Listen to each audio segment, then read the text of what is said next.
Hey, welcome to an edition of In the Chute. I'm Brandon Carpenter, and with me is my esteemed colleague and oldest son, Kalen.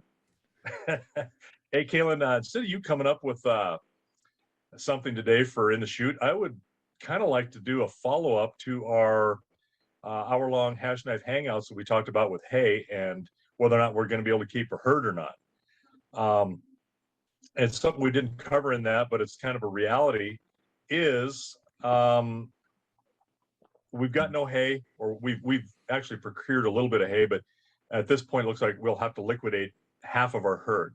And here's some of the things that happens because if you're in agriculture, uh, you're a gambler.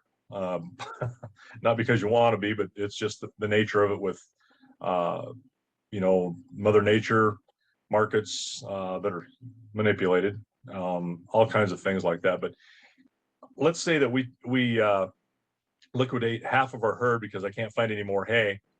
And we do that. We're trying to hang on to them desperately because the strategy is if we can hang on to these cows, especially the ones with calves in them that we're building right now, those bulls out there doing their job, everybody's selling cattle off. It's a weak market for the seller because it's a glut. It's about supply and demand. If we can hang on to these cows, just hang on to them, then next year, provided we get rain, provided we got some grass, and provided we can feed them through the summer, next year's market should be stronger. Supply and demand. And so if we can hang on to them, then we can maybe make up a little bit of what we lost on this year's exorbitant hay prices. Hopefully. I mean, you may not be able to get all of it, but at least you're hanging on to your cows and don't have to try to rebuild, spend the next 3, 4, 5 years rebuilding, a number of animals back that you can run. What happens, and this is rhetorical, you're an MBA in training. What happens when we sell a bunch of our cows off, a bunch of our heifers off because we can't feed them, and then we show that we've got a large amount of income, even though you're losing money, that large amount of income goes, and Uncle Sam wants their share. Well, I'll tell you from an accounting perspective, you've taken a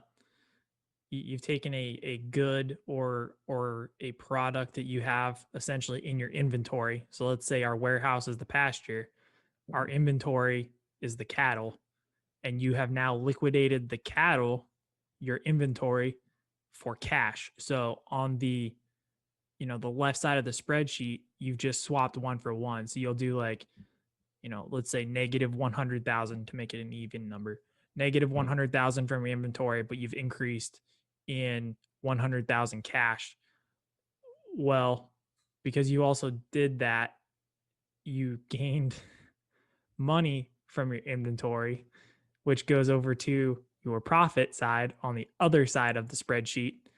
Even And though what you've done is less than market value, you sold yes, it for. yes. And so you're essentially what you're looking at is you've got an inventory of, let's say, zero.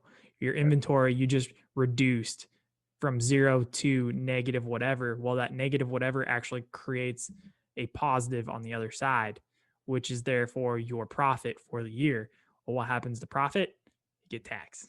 And tax is what you're leading to, is going to be the one of the issues. So this is where strategy, you're talking about strategy, but it's also a strategic gamble. It's not just strategy. It's not saying here's the numbers, this is how we'll execute. It's here's what we think the numbers might be. Here's what the numbers are now. We're going to gamble and hope that it works in this favor. But in this case, knowing what the outcome is, knowing that we're going to probably take a profit, even though we just lost a bunch of our inventory, not because we wanted to, but because we had to. Now we're going to try and strategically figure out how can we utilize that cash inflow in order to maximize it so that we don't get taxed hard and end up just losing the money. Well, how do you try and not lose the money through taxes? You got to spend it. So if you just made $100,000 in profit supposedly for the year, you got to try and spend as much of that towards something beneficial moving forward, which is where we'll talk about this in a different platform. But are we going to use this to develop something? Are we going to use this to build something? Are we going to use this to go purchase something that might be useful in the future?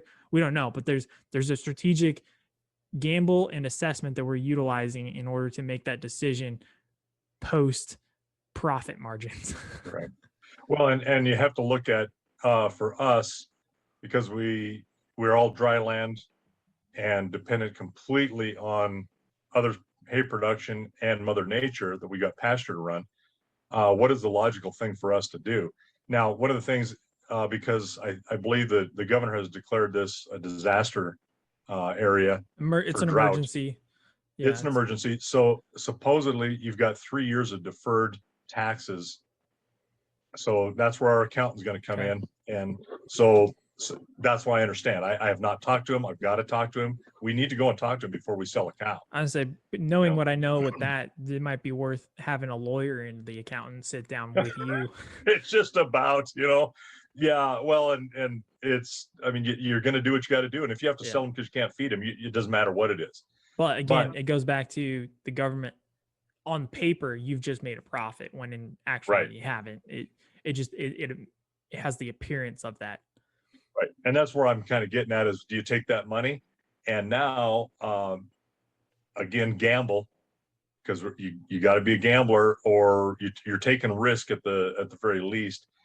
Do you sink a well down in an area where we're pretty well, there's water under the ground? We're kind of like the people of the first Texas oil boom. They were sitting on millions and millions of dollars of oil, and they were living in a tar paper shack. They just couldn't get to it or didn't know how to do it at the time. But we got water down there. Do we have enough to invest that money, stick that into trying to develop a well, put up a pivot, and start building some of our own hay, which reduces our overall stockability? We couldn't run all of the cows that we do, but we did be able to or make up our own hay production.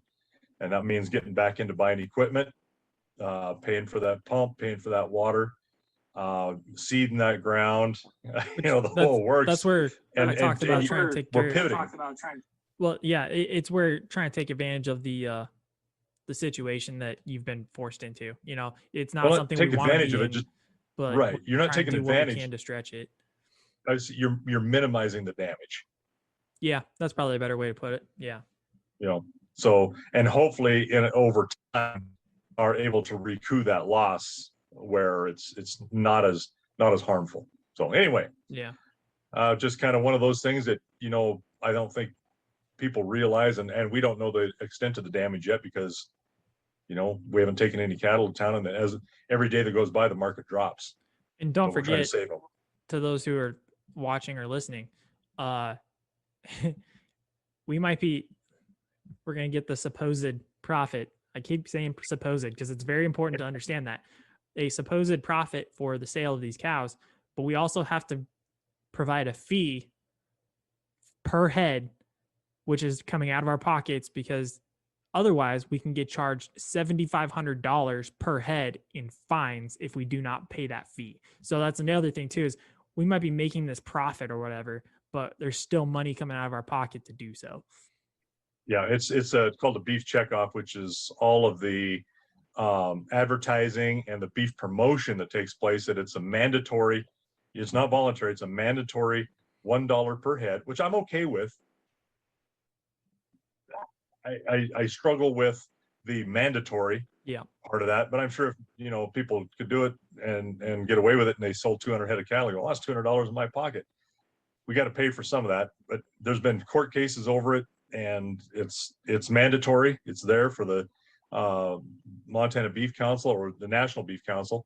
So yeah, and if you don't pay that one single dollar per head, you're right, you can be fined up to $7,500 per animal for doing that, which is how many times the value of an animal right now?